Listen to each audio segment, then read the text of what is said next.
Super Green Pass, lei che cosa ne pensa? Pienamente d'accordo, Come mai? perché è un dovere di tutti i cittadini fare questa cosa. Serve solo dare più libertà ai cittadini che si sono vaccinati. Che va benissimo, se vogliamo salvarci penso che non ci sia altra strada. Io non sono un immunologo, un virologo, mi fido della scienza. Sono molto favorevole perché penso che vaccinarsi, anche completando tutte le vaccinazioni, sia un dovere civico nei confronti di una comunità che comunque sta facendo dei grandi sacrifici.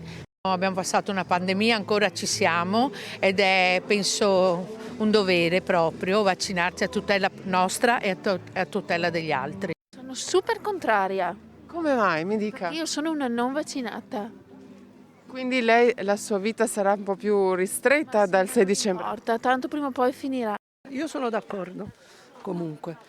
Io sono vaccinata eppure dobbiamo essere tutti responsabili.